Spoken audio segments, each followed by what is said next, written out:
Hi பசங்களா, எல்லாரும் எப்படி இருக்கீங்க? நான் உங்கள் தமிழாசிரியர் அபிநயா மேம். ஓகே, எல்லாருமே என்ன கேட்குறீங்க அப்படின்னா, அழகிடுதல் ரொம்ப கஷ்டமா இருக்கு மேம். எப்படி நான் அழகிடுதல் பிரிச்சு பழகுறது? நான் அதில் 3 மார்க் வாங்கிடுவேன் அப்படின்னு சொல்லிட்டு கேட்குறீங்க. கண்டிப்பா அழகிடுதல்ங்கிறது ஒரு கேள்வி கன்ஃபார்ம் பப்ளிக் எக்ஸாம்ல வரும். அப்ப அந்த கேள்வியை நான் எப்படி பிழை இல்லாமல் அட்டன் பண்றது அப்படின்னா, நான் இப்ப சொல்லித்தரது நல்லா கவனமா கவனிச்சுக்கோங்க. இந்த ஒரு வீடியோவே உங்களுக்கு போதும். அழகிடுதல் நீங்க நல்லா தெளிவா படிச்சுக்கலாம். ஓகேவா? அழகிடுதல் கண்டிப்பாக தேர்வுக்கு கேட்பாங்க. அதுவும் 3 மதிப்பெண் வினா. இதுல ஈஸியா 3 மார்க் வாங்கிடலாம். ஓகே, ஒரு செண்டம் எடுக்கணும் அப்படின்னு நினைக்கிறவங்களுக்கு ஒவ்வொரு மார்க்குமே இம்பார்ட்டன்ட் தான். அப்ப எதுலையுமே நம்ம என்ன பண்ணக்கூடாது அப்படின்னா மிஸ்டேக் விடக்கூடாது. ஆனா அதிக மாணவர்கள் எதுல மிஸ்டேக் விடுறாங்க அப்படின்னா அழகிடுதல்ல. குறில்னா என்ன, நெடில்னா என்ன, ஒற்றுனா என்னன்னு ஃபர்ஸ்ட் தெரிஞ்சுக்குவோம். ஓகேவா? ஒற்றுனா மெய்யெழுத்துக்களை தான் ஒற்றுன்னு சொல்லுவாங்க. அந்த இக்கு, இங்கு, அக்கு இதெல்லாம் தான் ஒற்றெழுத்துக்கள் அப்படின்னு சொல்லுவாங்க. சரியா? குறில் என்பது ஒன்றும் கிடையாது. ஒலிப்பதற்கு குறுகிய காலத்தை கொண்டிருக்கும். அதான் குறில்னு சொல்லுவாங்க. அதாவது அ, இ, உ இந்த மாதிரி இருக்குல்ல, இதெல்லாம் தான் குறில் எழுத்துக்கள். அப்ப குறில் எழுத்துக்கள் அ, இ, உ மட்டுமான்னு கேட்டா அ, இ, உ மட்டும் கிடையாது. அதோட சேர்த்து இந்த வருது இல்ல, ஆ உடைய வரிசையில் உள்ள க, அது க, ஞா இது எல்லாமே குறில் எழுத்துக்கள் தான். ஆக்கு வரிசையில் உள்ள க பாருங்க, கா, ஞா, அப்புறம் சா, இது எல்லாமே குறில் எழுத்துக்கள். நெடில் எழுத்துக்கள்ங்கிறது ஆ, இ, உ இது எல்லாமே நெடில் எழுத்துக்கள். ஓகே, இது ஃபுல்லா தெளிவா தெரிஞ்சாதான் உங்களுக்கு அழகிடுதல் ஈஸி. இதெல்லாம் நல்லா பார்த்துக்கோங்க. கைங்கிறது ஐ எல்லாருமே குறில் நினைக்கிறீங்க. ஐ குறில் கிடையாது, ஐ நெடில். அதே மாதிரி அவ்வுங்கிறதும் நெடில் தான். இது குறில் கிடையாது. நெடில் எழுத்துக்கள் மொத்தம் 7 இருக்கும் பா.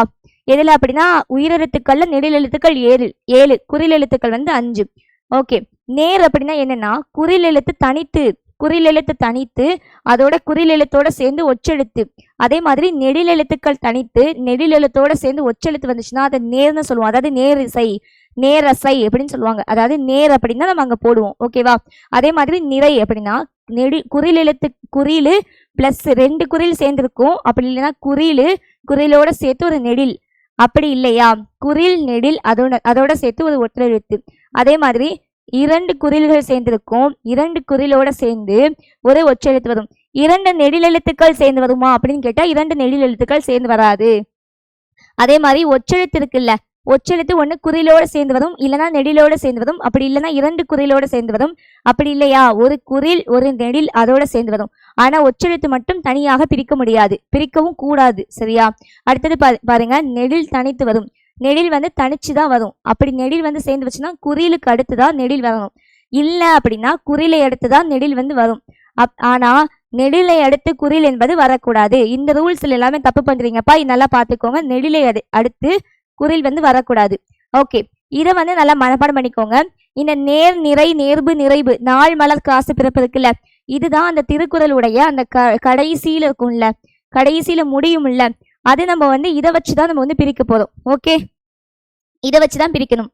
ஈரசைனா நேர் தேமா, நிறை புலிமா, நிறை கருவிலம், நிறை கூவிலம். இதோட சேர்த்து ஒரு 3 அசையா வரும்போது நேர் சேர்ந்துச்சு அப்படின்னா அது காய்னு சொல்லுவாங்க. அப்ப தேமாங்காய் அப்படின்னு வரும்.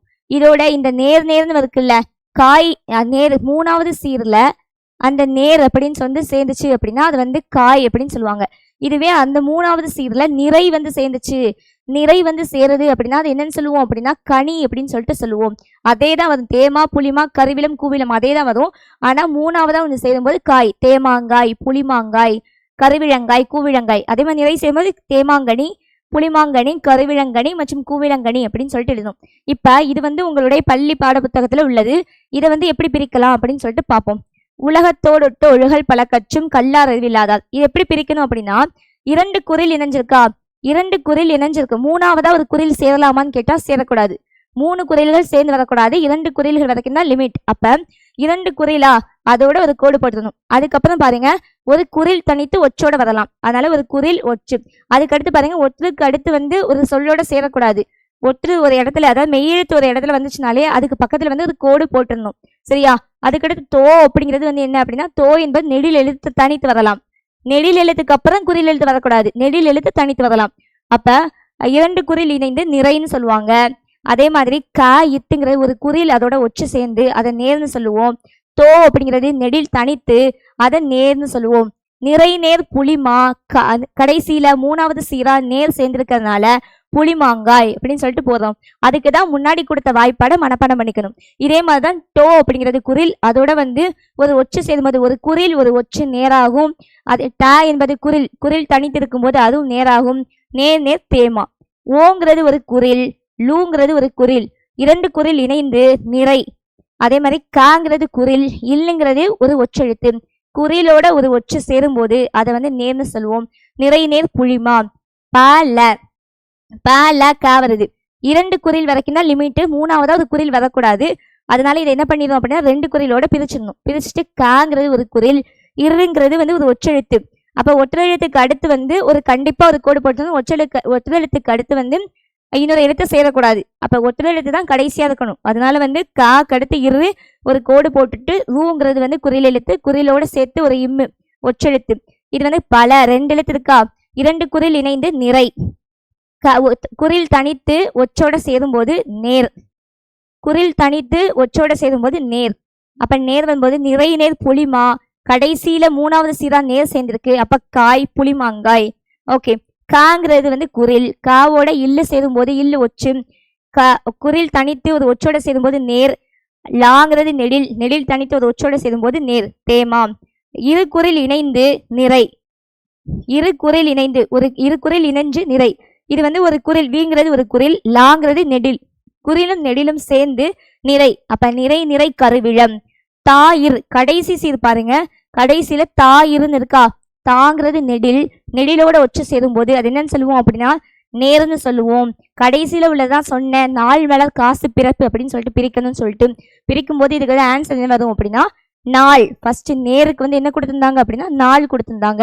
அதனால நேர் வந்து என்னது நாள், நேர் வந்து நாளுங்கிறதுனால கடைசியில நாள்ல முடிச்சிருவோம். ஓகே.